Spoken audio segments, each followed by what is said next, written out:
war ends, and there's a couple steps to get there.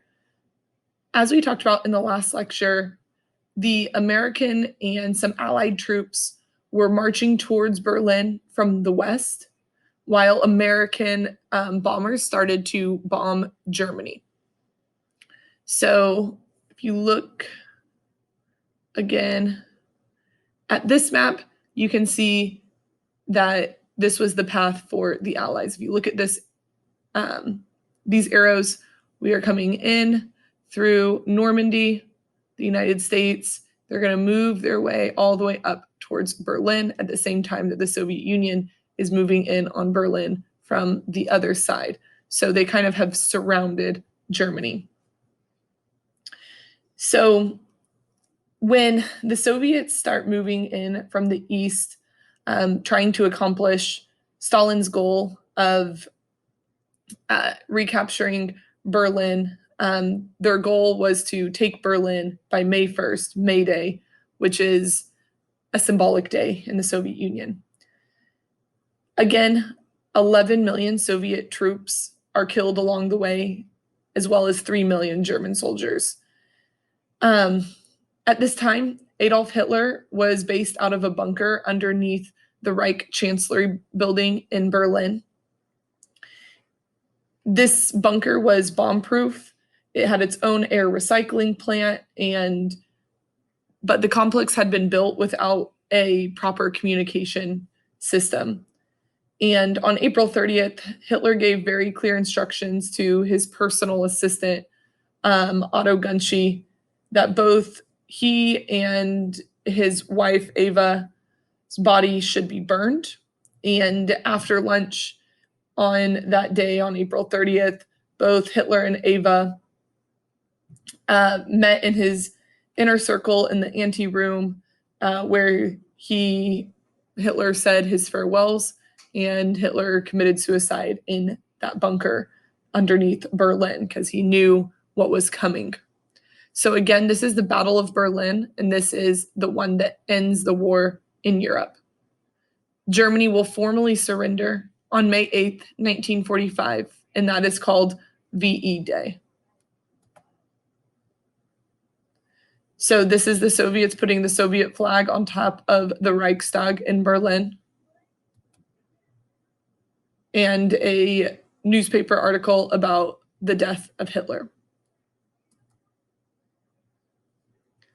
So next, we're going to talk about the Yalta Conference. This is the conference in which the Allied powers are going to decide what to do with Germany. This happens in February of 1945. So you know that this is February 1945. Germany doesn't surrender until May, but they could kind of see what was happening. Okay, Yalta is a city in the Soviet Union. It's near the Black Sea.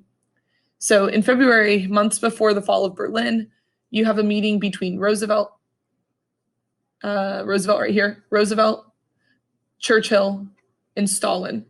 And they meet in Yalta to come up with a plan of how Europe is going to be developed after the war. Churchill and Stalin decide on spheres of influence for Europe, okay, areas in which they are going to have their own influence. FDR wasn't a huge fan of this idea, but he's too weak to protest. As we know, this is in FDR's now 4th term. He's pretty old at this point. We know that he's also wheelchair bound, as he was for most of his presidency. So the leaders will agree to split Germany into 4 zones, each under the control of one major allies, including France. So this is what Germany looked like, would look like after the war. So the British would control this part of Germany. The French would control this part of Germany. The United States controls this part, and then East Germany here in red is controlled by the Soviets. So Stalin would also get to take the Baltic states and Poland, and Britain would retake its Asian colonies. Something to point out here, notice Berlin.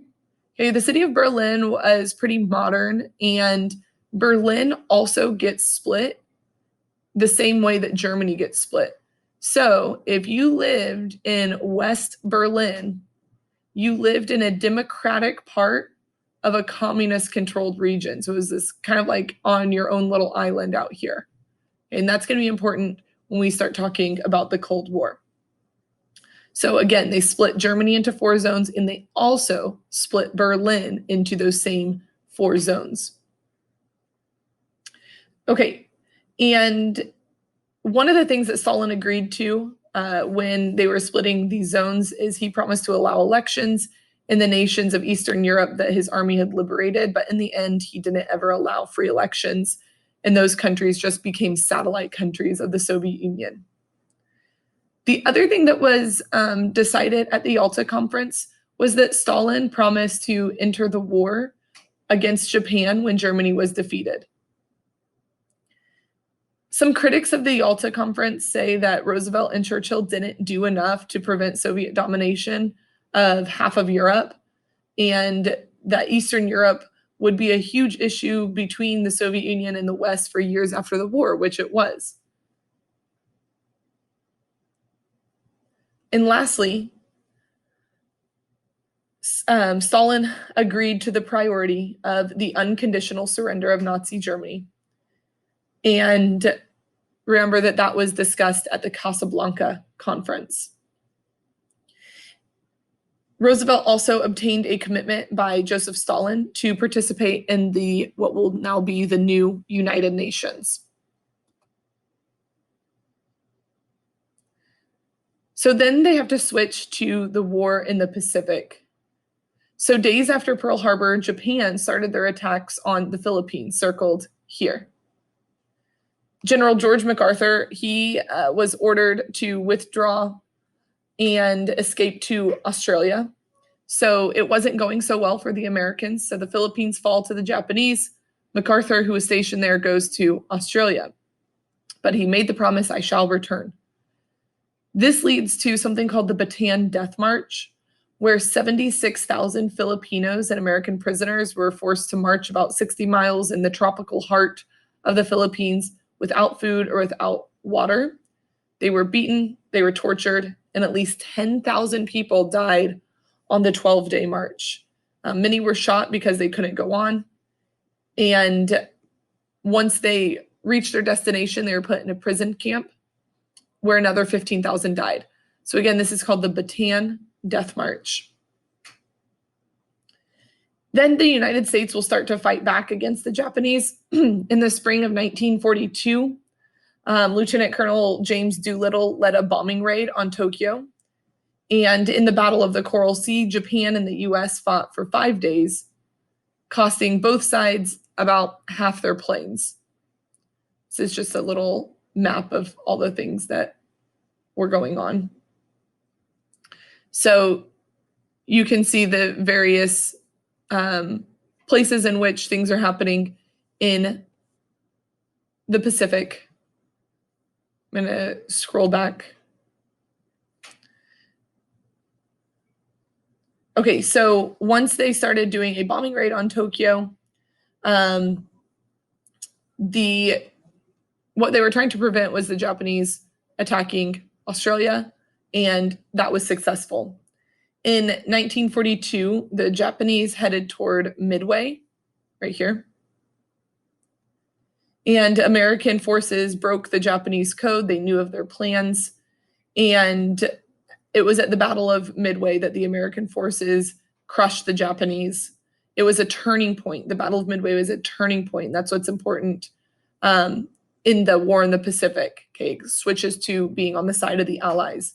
And then after Midway, the Allies begin what is called island hopping. So they conquer Midway, and then they move from island to island, conquering each island as they get closer to Japan. Okay, so island hopping is a method in which they conquer the islands one by one in order to move them as close to Japan, the mainland, as possible.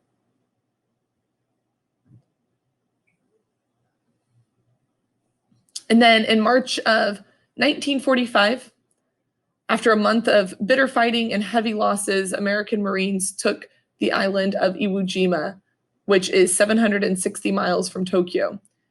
This battle, the Battle of Iwo Jima, which is memorialized with a memorial in Washington, D.C., it took 25 days and cost over 4,000 American lives.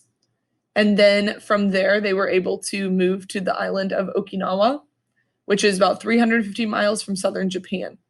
The Japanese put up a really hard fight, but on June 21st, it ended on the side of the Allies. The Japanese at Okinawa lost 100,000 troops, and the Americans lost 12,000.